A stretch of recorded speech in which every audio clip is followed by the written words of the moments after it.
Welcome to Albuquerque, New Mexico, and as you can tell, it's a winter wonderland. It's going to be a little tricky driving today. It was actually a little tricky driving yesterday because look at this. That's right, freezing rain.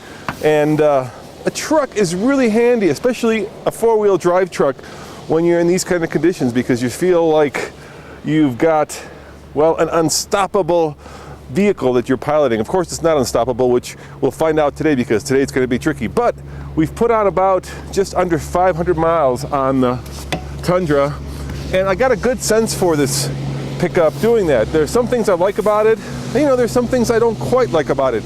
So coming up next on part 2 of this Tundra road trip review, I'll tell you exactly what I like about it, and I'll tell you what needs improvement. Coming up next on the Fast Lane Truck.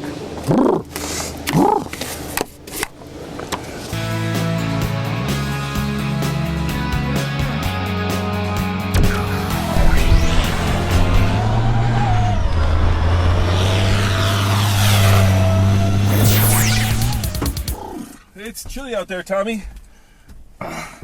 This is my son, Tommy. How's it going? My driving companion to Phoenix.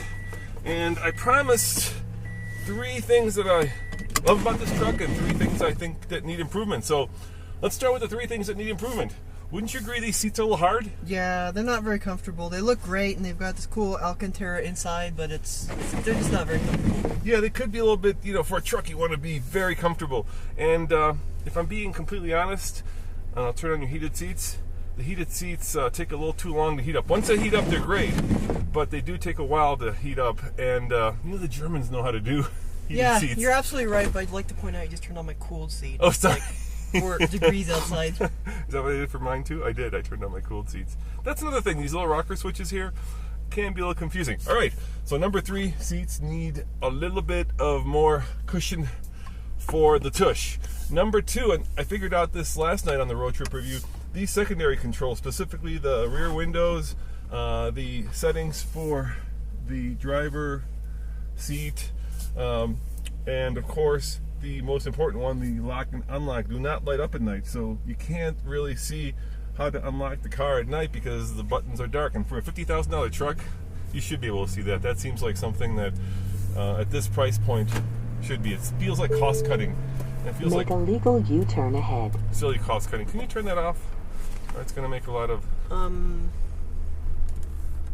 speaking of turning it off, yeah, this navigation system is trouble. We've been struggling with it the whole time. Just even figuring out how to turn it off. See, Tommy's trying to do it now. Yeah, it's not easy, is it?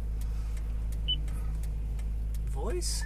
No, it's not the voice. It's no. Can you cancel navigation? You're just turning this volume up and down on the voice now. Here, do. It's usually no. Make a legal U-turn ahead. Turn off. Audio off. Audio off. Okay, did you turn the audio off? All right. Well, that helps. At least we turned the audio off. It took us, I'm not joking, probably 10 minutes to figure out how to set our destination. Shouldn't there be a big button that says destination input as opposed to being buried in like 13 different screens? In a quarter of a mile, right turn onto Pan American West Freeway Northeast. Shut up! God, I'm so sick of navigation systems. Just turn it off. How about that?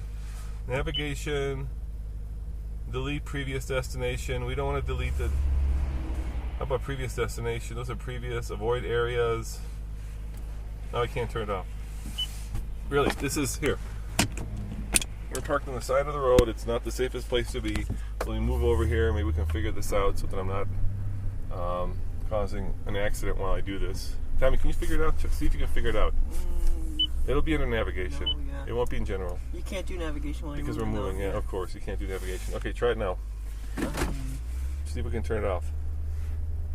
There it goes. No.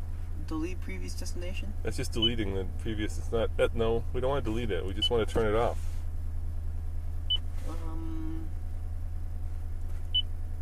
I have an idea. How about this? What does this do? No. No. No. No. No. Do navigation. Do navigation. No. Navigation. Home. No. Home. No, that's right.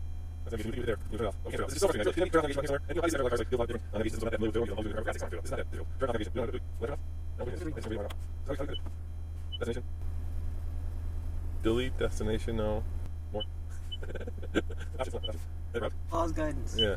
Oh my gosh. Wow. That took, well, you saw how long it took. According to the camera, it took 5 minutes almost to figure that out. Really, guys, Google Maps, you manufacturers, I don't know how you're going to manage to sell navigation systems when Google Maps is so much more intuitive, even cheaper because it's free. You guys got to really work on your user interface there. I mean, no wonder you can't input a destination while you're moving, because it takes a year to figure it out. All right, so that was our number 2 issue, and our number 1 issue is relatively straightforward. I'm getting 15 mpg over the last almost 500 miles, and you know what? That's not bad for a truck that's maybe 10 years old, but for a truck that's a 2014 model, that's probably not acceptable anymore. With Titan coming out with the Cummins diesel, with Chevy just announcing the Silverado diesel in their new Colorado, you guys need to step up and give consumers, truck buyers, an option on getting a truck that gets better MPG. Yes, there are smaller engines available, because this one, of course, has the top-of-the-line 5.7 liter V8. But even the smaller engines aren't necessarily all that fuel efficient, especially today when, well, Chevy has cylinder deactivation. Well, yeah, and Ford's EcoBoost is just so good now. You have over 300 horsepower and getting close to 20 mpg. Yeah, I think it gets a little bit less than that in real-world driving. But you're right, there's a lot of options for people to get fuel-efficient trucks, and Toyota, you need to step up. I know you build a great diesel engine. I know it wouldn't be, I suspect, that hard to put it in a light-duty truck, so go for it. But otherwise, this is a very fine truck, and we're enjoying this road trip, aren't we, Tommy? Yeah, it's great. It's comfortable. It's safe, I think, because it feels very sure-footed. And it has a relatively good ride for a truck. You know, trucks used to have this ride that was kind of jittery. This gets a little jittery at times.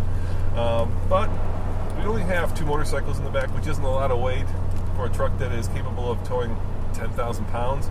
So, yeah, you know, it's been a really good road trip companion. And coming up next, we'll give you the top 3 things that we like about the Toyota Tundra, the brand new 1794 edition. Thanks for watching. As always, this is Roman. And Tommy. My traveling companion, saying so long, and talk to you next time.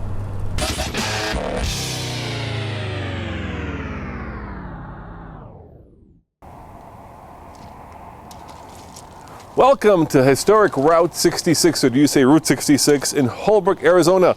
Now, if you're a fan of the Cars movies, you might be familiar with the Wigwam Hotel. Check it out. Little teepees with cars in front of them.